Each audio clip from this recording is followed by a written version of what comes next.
berlaku. Jadi perempuan ketika disengat dia bisa mengalami peremajaan. Ototnya jadi menguat. Jadi tekstur di situ kan ada labia minora, labia mayora ya. Betul. Di bibir Vagina ya. Vagina. Saya mau tanya nih, vitalitas itu standarnya buat siapa sih? Venom kalajengking itu membuat spermatozoid itu menjadi volumenya menambah, kekentalannya meningkat. Bahwa ada yang mampu dia itu horny 5 menit sudah. Klimaks ya? Sudah klimaks, dia sudah selesai gitu ya.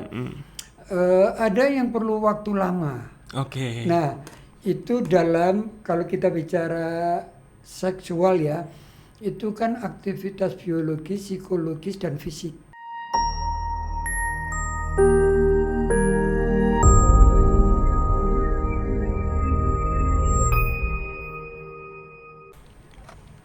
Oke teman-teman, to the point aja. Emang benar kalau misalnya kalajengking itu bisa menambah vitalitas bagi pria? Bisa? Ya. Dimakankah kalajengkingnya? Atau dirujak mungkin?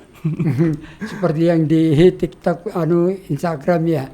Jadi kita ambil fenomnya ya.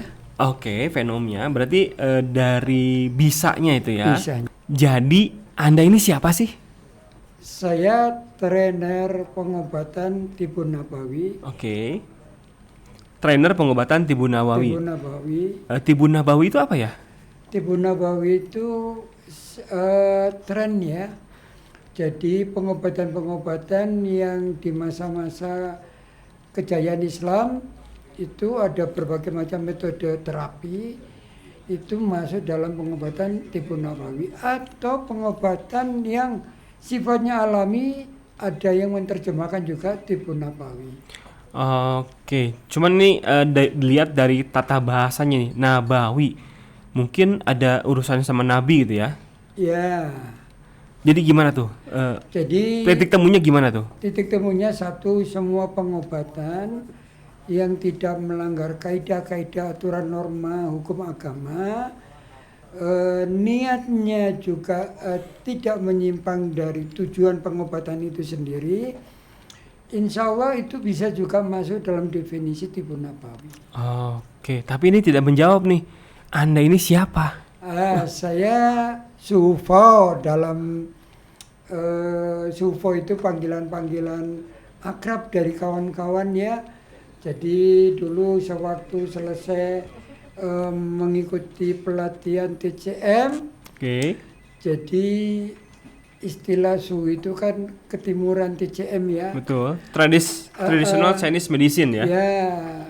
Setelah saya lulus maka dipanggil saya Suhufau gitu. Suhufau. Ya itu panggilan-panggilan akrab aja. Sedangkan nama aslinya adalah Sofyan Fauzi. Jadi saya panggil aja ya. Saya panggil Suhufau aja ya. Boleh. Suhufau. Sekarang kita coba ulas ya. Kalau ngomongin tentang vitalitas ya, sebenarnya laki-laki yang kayak gimana sih yang memerlukan vitalitas tambahan?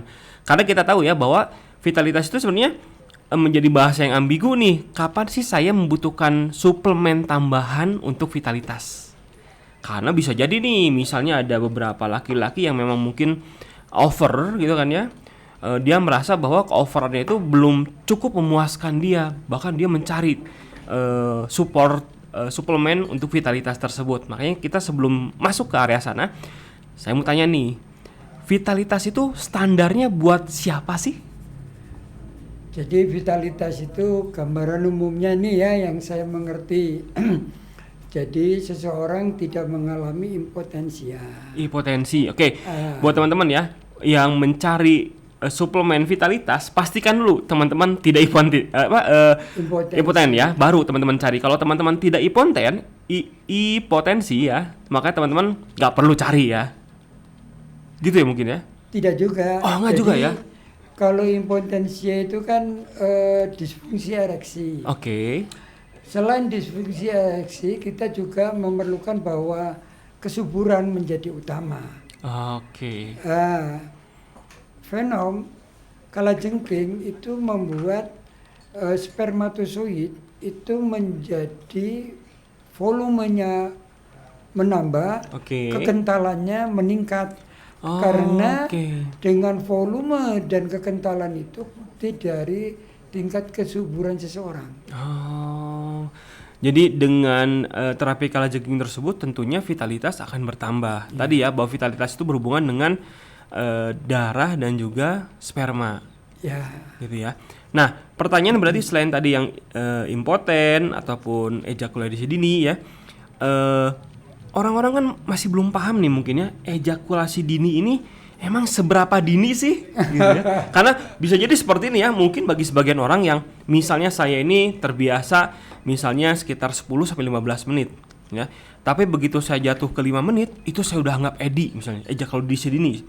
Tapi bagi beberapa orang, oh enggak, 5 menit itu udah cukup loh katanya.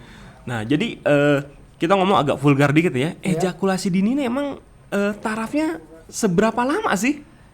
Saya belum mendapatkan definisi yang jelas ya. Kalau kembali kepada pengakuan para ibu-ibu ya, akhwat itu, bahwa ada yang mampu dia itu horny 5 menit sudah. Oke. Klimaks ya? Sudah klimaks, dia sudah selesai gitu ya. Ada yang perlu waktu lama.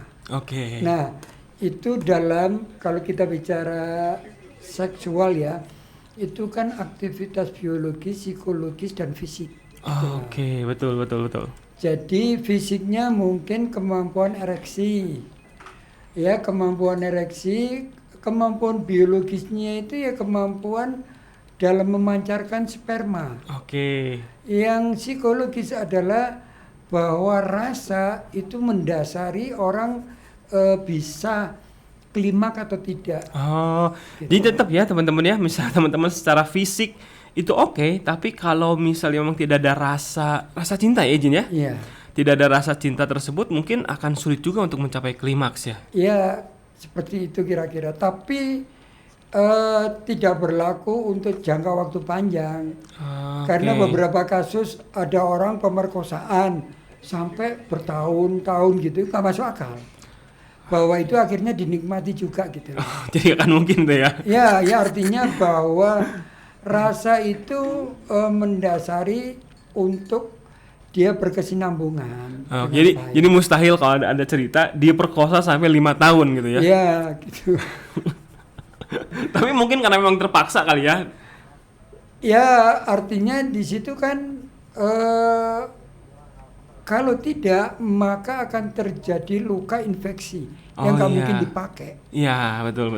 Tapi ketika secara biologis nih, bukan psikologis, ketika stimulasi terjadi, yaitu cairan keluar. Pasti secara ya? otomatis Betul. Walau kadang tidak ada unsur cinta, seperti wanita-wanita profesional tidak ada cinta, yang ada memang fulus. Nah, tapi itu akhirnya juga bisa berjalan karena fungsi biologis tubuh manusia dalam melindungi tubuh itu ada cairan yang keluar. Tetap berfungsi ya? Iya. Oke. Nah, kita kembali lagi nih.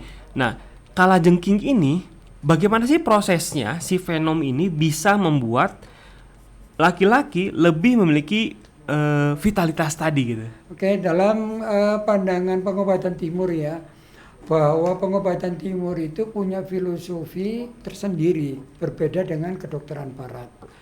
Setelah itu, dia juga punya kaidah dan penegakan diagnosa yang berbeda dengan kedokteran barat. Sekalipun ternyata dalam pandangan penelitian kedokteran barat juga ditemukan hal yang punya manfaat yang sama, tapi tentu tidak semua bisa kasus tentang ketidakmampuan vitalitas, kemampuan edi atau kesuburan itu bisa diselesaikan dengan kalajengking, tentu dengan karakter. Contohnya gini, bisa kalajengking itu karakternya adalah panas kering seperti api. Sebentar.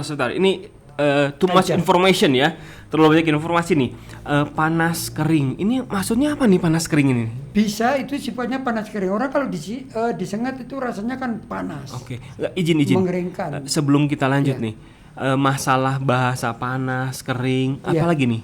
Ada apa lagi? Ya, sebelum saya masuk ke sana, kaidah pengobatan di kedokteran timur, bahwa orang jatuh sakit itu ketika hilangnya keseimbangan. Keseimbangan yang mana? Keseimbangan di dalam tubuh itu ada 4. Oke, ada 4. Kalau tidak panas, pasti dingin. Kalau tidak kering, basah. Oke. Panas artinya adalah metabolisme tubuh. Kalau lembab? Ya, itu artinya dingin. Oh, lembab itu dingin ya? Ya, jadi metabolisme. Jadi panas itu metabolisme terlalu kuat. Oke. Kalau dingin metabolismenya rendah. Disebut kering itu ketika nutrisinya terbatas. Disebut basah adalah terlalu overnutrisi. Wih, ini agak rumit juga ternyata pengobatan timur itu ya? Iya. Jadi kalau misal disengat lebah itu atau disengat kalajengking, maaf ya tadi, itu pasti akan panas dan juga sifat panas kering ini akan mengobati, akan membantu orang yang terpuruk pada kondisi dingin basah. Oke. Jadi dingin basah atau disebut air lah. Panas kering itu karakter api. Maka air ini bisa bergejolak, bisa menguap ketika ketemu dengan panas kering yaitu api. Air itu harus hidup, harus bergerak, harus bergelombang. Itu baru ada sebuah kehidupan. Air harus bisa menguap, baru ada nilai manfaatnya. Sebab air dingin bermasalah, air tergenang bermasalah, air yang tidak bergerak bermasalah, akan memunculkan berbagai macam penyakit juga ya. Penyakit ya, seperti kuman, bakteri berkembang, nyamuk berkembang pada air yang tergenang dan diam. Oke, tadi ya kalajengking ini anggaplah bisanya itu diinjeksi ya ke titik akupuntur ya. Titik akupunturnya sebelah mana sih kalau buat jangan-jangan? Sebagian titik akupuntur itu ada pengambilan titik organ, titik lokal dan titik jauh. Nah kalau titik lokal maka ada titik untuk penegak otot penis itu di antara testis dan dubur. Kalau nggak salah perineum ya? Ya, itu kalau bahasa titik akupunturnya Huiyin, titik CV1. Oke, terlalu sulit dimengerti ya buat teman-teman yang ini ya. Huiyin. Hui itu kayaknya singkong ya? Iya. Singkong yang dingin. Oh, Huiyin. Singkat di situ. Itu bahasa Cina ternyata selaras dengan bahasa Sunda nih. Huiyin, singkong yang dingin. Singkong yang dingin ya. Singkong yang dingin, sengat di situ langsung hangat dia. Oke, tapi hal ini berlaku buat perempuan nggak sih? Berlaku. Jadi perempuan ketika disengat dia bisa mengalami peremajaan. Ototnya jadi menguat. Jadi tekstur di situ kan ada labia minora, labia mayora ya. Betul.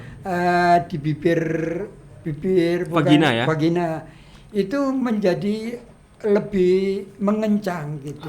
Oke. Jadi quotes-nya nih bahwa terapi kalajengking bisa mengencangkan vagina, betul ya? Betul. Dengan cara?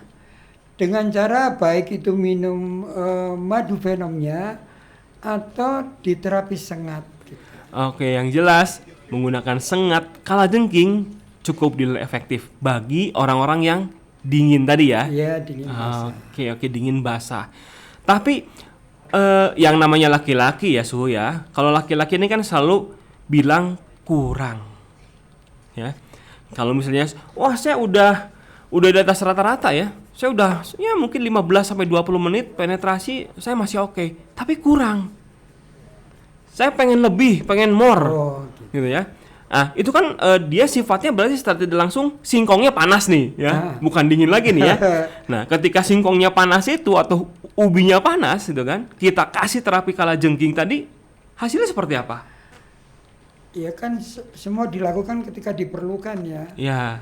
Jadi kelebihannya kalau kita lihat kayu, pohon, ketika terendam air di musim hujan, dia layu atau tegak? Oke, dia akan tegak ya? Layu ya. Oh, layu ya? Hujan ya. Oh iya. Hujan lembab. Maka untuk mengencangkan kayu harus kering.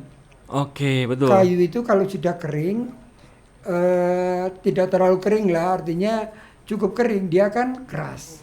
Maka karakter api matahari ya itu membuat pohon menjadi yang layu, jadi tegak, jadi elastis, jadi kuat ya. Itu karena memang matahari gambarnya panas tadi, harus ada apinya, panas keringnya, yaitu ada pada kala jengking. Tidak sampainya nutrisi pada alat kelamin tadi, penis, itu juga boleh karena sumbatan tadi. Sumbatan karena faktor dingin, tidak memuai, perlu penghangatan. Pemanasan itu memuaikan gitu. Oke. Tapi kan itu konteksnya bagi orang-orang yang dingin ya. Ini bagi orang-orang yang panas. Yang memang saya pengen pengen eksplorasi jauh gitu. Ya, kalau sudah panas tapi menjadikan lemah, tapi kalau panas tetap kuat, ya tidak perlu ada terapi. Pengen maksudnya. Anggaplah, saya kayaknya pengen 1 jam deh gitu. Maka itu dikuatkan ke organ jantungnya, ke organ ototnya gitu ya. Maka kalajengking ini bisa diterapkan asal orang tidak punya trauma diabetes. Oh, diabetes ya? Iya. Kenapa tuh? Karena dalam penelitian fenom kalajengking itu meningkatkan hipoglikemia. Oke, yang meningkatkan artinya hiperglisemia. Meningkatkan gula. Oh, oke. Dan lagi mungkin dari sengatannya itu pasti terdapat luka ya? Enggak. Oh, enggak ya? Enggak. Mungkin yang bagi diabetes takutnya lukanya mungkin tambah menganga. Bukan. Fenomnya sendiri, kandungan dari fenom itu dia meningkatkan gula. Oh, oke. Nah, maka gula ini kan sifatnya pembangkit ya. Tapi kalau berlebihan dia juga melemahkan gitu. Oke, mungkin ada beberapa kasus ya teman-teman yang kena diabetes parah itu bahkan tidak bisa berdiri lagi nih gitu kan. Jadi kalau untuk mereka kayaknya terapi kalajengking nggak bisa ya. Ya, maka terapinya sifatnya harus yin, itu tadi yang sifatnya panas, harus yang sifatnya dingin. Seperti lintah, oke. Lintah itu dalam penelitian terbukti bahwa dia mampu mengembalikan kadar gula. Oke, tapi kan lintah itu pasti menimbulkan luka. Ya. Lukanya kalau bagi orang diabetes mungkin akan sedikit bermasalah mungkin. Pertanyaannya kan sama, orang di fasduk, orang di bekam, orang di lintah ya. Oke. Penyebab dari luka tidak sembuh kan gula. Ya. Sementara dengan bekam, darah gulanya keambil nih, berarti potensi penyebab dari luka tidak sembuh kan sudah berkurang, potensinya berkurang. Demikian juga fasduk, ketika ngeluarin darah bersama dengan gulanya, maka potensi untuk dia luka tidak mengering berkurang karena memang unsur penyebab dari luka tidak kering gulanya kebawa keluar. Oke, sip. Izin, ini terapi kalajengking ini dapat dari mana sih idenya nih? Ya, ini seusia anak kembar saya yang sekarang sudah kelas 3 SMP. Oke. Anak kembar saya itu, alhamdulillah setelah saya belajar sengat dan disengat, istri subur, saya subur. Wah. Setelah disengat jadi kembar. Istri hamil jadi kembar. Gitu. Itu riwayat kawan-kawan pun yang waktu itu belajar, setelah disengat kalajengking beberapa bulan istrinya pada hamil. Oke, jadi jika teman-teman yang ingin istri hamil, sengat kalajengking. Tapi tetap ikhtiarnya harus dong ya. Ya, harus didiagnosa ya. Ya. Ketepatannya, titiknya ya memang diagnosa itu adalah pintu gerbang yang paling mutlak dalam melakukan eksekusi terapi. Oke, jadi di sini saya coba tegaskan lagi bahwa kalajengking ini sengatannya selain bisa mendongkrak vitalitas pria dan juga bisa menambah peremajaan perempuan, ya, organ reproduksi perempuan. Setelah itu wanita-wanita yang kering karena menopause itu kembali lentur dan basah. Wah, ini berita yang sungguh luar biasa nih ya. Buat teman-teman yang misalnya punya kenalan ya, yang memang sudah menopause, itu bisa menggunakan terapi kalajengking ya. Iya. Wow. Ini kesuksesannya berapa persen sih? Cukup efektif. Cukup efektif ya? Cuman saya memang saya tidak terbiasa mengupload muncul di medsos dalam memberikan baik edukasi, jualan, tidak. Saya menghabiskan waktu saya di rumah ya untuk penelitian, menyempurnakan produk. Jadi fenom kalajengking ini sudah saya kombinasi dengan formula-formula herbal TCM yang sudah teruji ratusan tahun tadi. Kita masukin fenom supaya menjadi booster gitu, dan hasilnya luar biasa gitu. Wow. Tadi ya setelah kita bahas tentang vitalitas ya bagi pria disengat. Tadi Suhu Fau juga bilang bahwa selain itu sengatan kalajengking ini bisa dicampurkan ke dalam herbal, begitu ya? Iya. Oke, jadi herbal jenis apa aja sih yang bisa dimanfaatkan untuk vitalitas? Teman-teman tahu nih, biasanya mungkin ginseng atau pasak bumi gitu ya, atau apa nih herbal yang cocok? Nah, sebelum saya nyampe ke sana, di hasil penelitian, fenom kalajengking itu satu-satunya unsur ya yang mampu menembus ke dalam sel tubuh manusia tanpa merusak. Selama ini obat-obat itu hanya mampu ke permukaan, dan fenom ini mampu menjadikan obat-obat herbal maupun apa yang sifatnya makro menjadi mikro, jadi mudah diserap oleh tubuh. Nah, unsur kimia ini juga digunakan pada orang yang melakukan kemo. Jadi di dalam fenom itu nanti ada unsur asam amino dan macam-macam yang lengkap yang mungkin saya tidak hafal bahasa kimiawinya. Tapi satu hal bahwa dia mampu merangsang atau membongkar kimia-kimia alami yang sifatnya makro menjadi mikro sehingga mudah diserap oleh tubuh. Jadi herbal apa saja, obat apa saja ketika disertakan fenom di dalamnya, maka itu mempermudah dalam penyerapan ke dalam tubuh. Terkecuali tadi mungkin herbal-herbal yang sifatnya untuk mengobati diabetes mellitus, maka kita menggunakan dalam jumlah yang terbatas agar tidak merangsang menambah gula dalam herbal tersebut. Tapi ini nggak tahu benar nggak tahu enggak ya, waktu Presiden Jokowi pernah pidato, beliau bilang bahwa racun dari fenom dari kalajengking ini bisa berharga miliaran rupiah per liternya. Itu benar nggak sih? Ya, kalau kita lihat, saya yakinnya karena cespleng ya. Taruhlah kalau tadi kita bicara vitalitas, dalam kasus yang sama, ada 8 aplikasi dalam kalajengking. Pertama, anti jamur, anti kuman, anti bakteri, antivirus, anti kanker, bradikinin, imunosupresif, dan analgesik. Wow. Oh, ada analgesiknya juga ya? Analgesik. Padahal sakit kan disengat kalajengking itu ya? Iya. Orang sakit mah saja. Pasien yang sakit mah disentuh kulit lambungnya orang menjadi sakit, disengat hitungan detik bukan menit. Langsung hilang sakitnya. Langsung hilang. Tapi kan pasti nyut-nyutan tuh disengat kalajengking itu. Sakit perutnya hilang, yang kerasa sengatannya tadi. Perut yang luasnya sakit ditekan, hilang sakitnya. Sengatannya itu relatif, ada yang hilang dalam waktu hanya beberapa menit, ada yang 10 menit sudah hilang, tapi keluhannya itu instan hilang. Terutama yang karakter keluhan-keluhan karena faktor dingin itu instan. Nah, salah satunya adalah rematik. Gitu. Kalau sakit gigi bisa kali ya?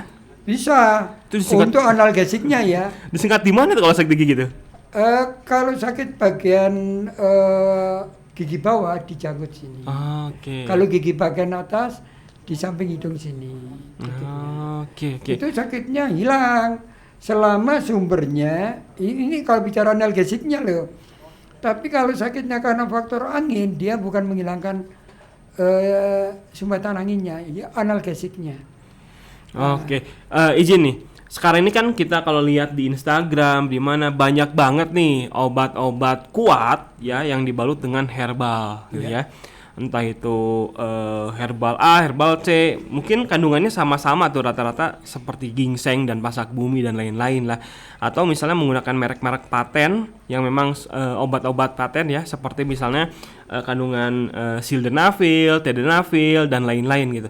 Nah, di mana obat-obatan ini mereka semuanya itu rata-rata yang obat-obat kimia ya, memacu jantung bekerja lebih keras. Kalau nggak salah dia tuh ada semacam hormon apa yang sengaja dikunci supaya keluarnya lambat, gitu ya. Jadi prosesnya itu darah dikunci di penis, lalu ada hormon yang sengaja tidak dilepas karena obat tersebut agar darah tersebut tetap terkunci di penis.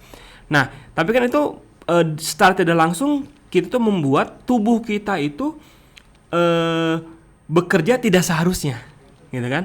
Nah, apakah dengan racun atau bisa kalajengking ini seperti itu membuat tubuh kita anggaplah fungsinya didiamkan gitu atau seperti apa? Ya, kalau kita lihat kalau dia diterapkan untuk langsung pada tindakan, pada alatnya, pada tempat lokal, fungsinya hampir seperti itu yang Anda sebut, Kang Adam sebut tadi. Tapi untuk herbal-herbal khusus seperti kejantanan, vitalitas, maka kalajengking kita masukkan sebagai booster. Boosternya ya? Booster. Kenapa?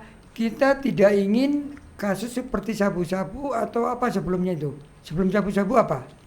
Ekstasi mungkin atau? Ekstasi ya.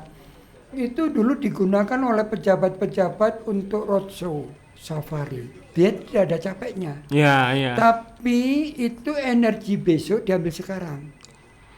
Oke. Ya kan dia jadi berutang, jadi korosif itu. Seperti orang di usia 40-50 begadang 1 hari bisa kembali fresh, itu dibayarnya sepekan. Nah, untuk konsep TCM ketika bicara vitalitas, bicara apapun, maka kita sistemik. Kita bicara akibat, hulunya, hilirnya, hulunya kita lihat. Jadi api kita hidupkan, harus kita siapkan kayunya. Oke. Jadi kalau kita hanya kayu yang ada kita bakar, setelah itu jadi abu, apinya hilang.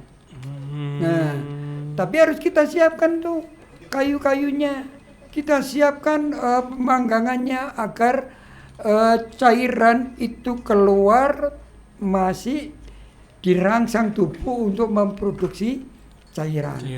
Apinya menyala karena bahannya dirangsang juga untuk tumbuh. Nah, ini kalau di kedokteran timur ini ada cairan ginjal, ada api ginjal ya, untuk memanaskan. Itu semuanya kita bangun. Bukan apinya saja yang sekedar berkobar, maju perut, pantat mundur, nggak bisa. Tapi amunisinya kita bangun. Oke, tapi ngomong-ngomong tentang organ ginjal nih, katanya memang kalau vitalitas itu sangat berpengaruh ya, organ ginjal itu ya? Ya, tapi bukan satu-satunya, dia memang paling menguasai. Jadi begini, kalau orang Madura itu kalau ada suami ingin menikah lagi, syaratnya kalau pipis harus bisa melewati kepala. Jadi kencing itu harus bisa menyembur melewati. Harus begini ya? Kalau gitu naik bangku mungkin ya? Nah, maknanya adalah kemampuan memancarkan air seni, kemampuan menembakkan sperma itu adalah kemampuan ginjal. Kemampuan menahan sperma, kemampuan menahan pipis itu juga kekuatan ginjal. Ada orang pipis nggak tuntas. Iya. Ya, ada orang beser nggak bisa menahan pipisnya, betul. Ada orang yang nggak bisa nahan sperma, baru nempel sudah tumpah. Ya. Nah itu kemampuannya di energi ginjal. Jadi mungkin dengan kalajengking ini kita bisa sekaligus memperbaiki ginjal kita gitu ya. Betul. Oh, jadi buat teman-teman ya, terapi kalajengking ini tentunya bukan terapi yang hanya berfokus pada pengobatan satu hal saja. Tapi tentunya bisa mengobati secara sistemik ya tubuh kita ya. Jadi misalnya seperti tadi vitalitas. Kalau vitalitas ini jika teman-teman kurang, maka bukan hanya ranah vitalitasnya saja yang diobati, tapi mungkin ginjalnya juga diobati. Dan mungkin tadi ya kita harus memang benar-benar jaga pola hidup sehat. Seberapa penting sih pola hidup sehat dengan terapi? Saya mah tenang aja, hidup nggak usah sehat. Kalau sakit tinggal cus beres. Ya jadi tadi bahwa sakit itu, penyakit itu ada yang datang masih di luar, masih di taman, masih di teras. Ada penyakit yang sudah masuk ke rumah. Nah penyakit-penyakit yang muncul di permukaan saja, yang masih di teras, taruhlah tamu itu masih di luar, masih di meridian, itu cukup kita usir, kita sangat beres.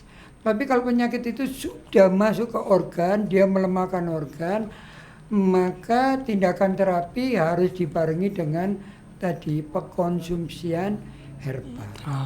Oke. Terakhir nih, Suhu. Ya. Vitalitas ini memang vitalitas pria terutama ya, dianggap sungguh urgent sekali ya bagi pria. Karena jika pria yang mungkin ini vitalitas kan sebenarnya ranah pribadi ya, gitu ya. Kita tidak bisa posting, tidak bisa publish vitalitas kita sendiri. Tapi katanya buat pria-pria yang memiliki vitalitas rendah itu biasanya dia kurang percaya diri di luar. Bener nggak sih? Jadi saya tidak melihatnya jauh ke sana. Ini lebih ke dalam ya. Kalau ke dalam nanti muncul keluar. Contohnya begini. Seseorang yang galak kepada bawahan, kepada orang-orang yang menjadi alat kerjanya. Itu sebagian karena memang pelampiasan. Ketika di rumah dia tidak berdaya. Nah, ketidakberdayaan ini ya tadi yang disebutkan tadi, tidak percaya diri. Jadi mudah emosi, mudah apa, yaitu karena tadi. Maka post power syndrome banyak terjadi itu karena hilangnya tempat untuk melepaskan energi tadi. Oke. Jadi bisa jadi ya buat cowok-cowok yang vitalitasnya kurang itu biasanya mereka akan cari tempat pelepasan energi ya. Entah itu ke orang lain dengan cara marah-marah mungkin atau olahraga, tinju dan macam-macam. Cuman kalau kita nerapi itu yin yang ya, seimbang ya. Istri itu yin, suami itu yang gitu ya.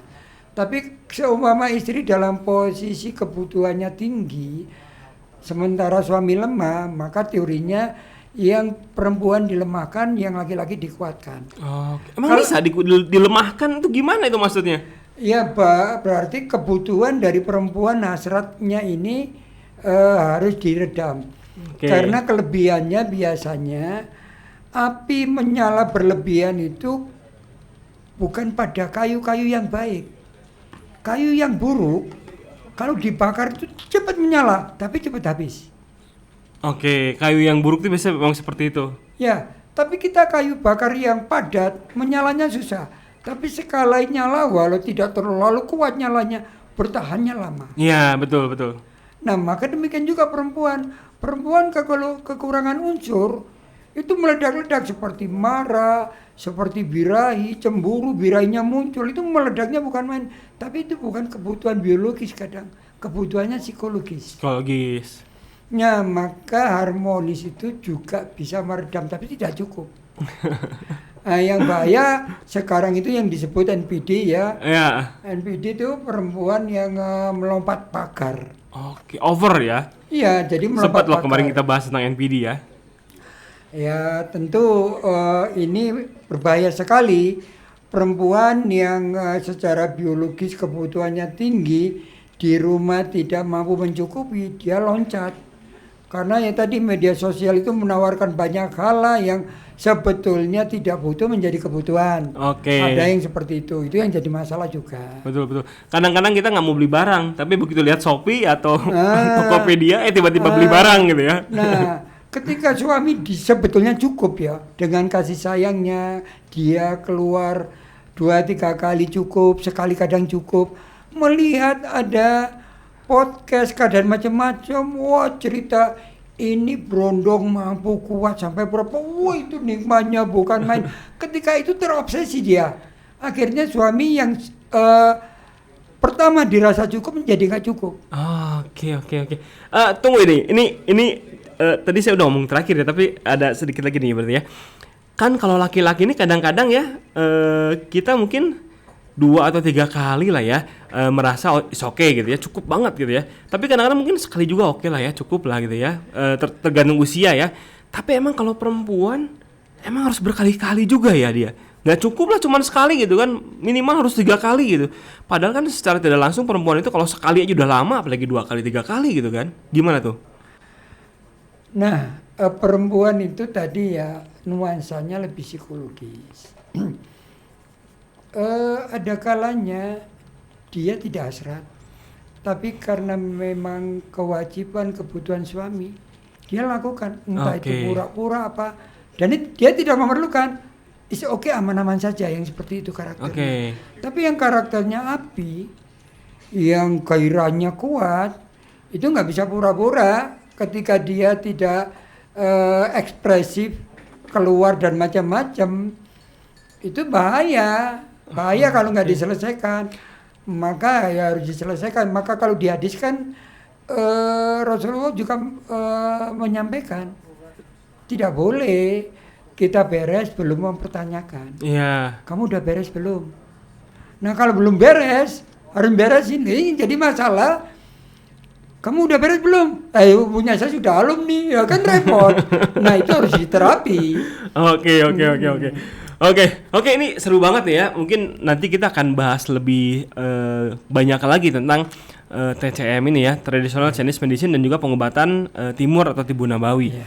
Nah, buat teman-teman nih, kira-kira gimana sih caranya supaya bisa mendapatkan terapi kalajengking di mana nih? Alumni saya sudah ada di Bandung, ada di Jawa Timur, seluruh Indonesia lah ada. Cuman memang belum merata pelatihan kalajengking. Tapi perlu diingat, terapi kalajengking itu punya efek yang serius apabila tidak mengikuti SOP, petunjuk, dan memahami, karena bisa masuk UGD itu. Orang terapi kalajengking karena tidak paham. Iya. Makanya semua terapi, operasi juga sekedar lihat di video, perut dibelah begitu, dikeluarin, dijahit, sederhana kan? Tapi kan meletakkan pisau sendiri itu harus tahu apa yang akan dibelah. Betul. Karakter bahayanya dan macam-macam. Demikian juga kalajengking. Seberapa jauh dosisnya, efeknya, titiknya bermasalah enggak dan macam-macam. Maka kalau mau terapi kalajengking ya tentu pastikan bahwa dia expert.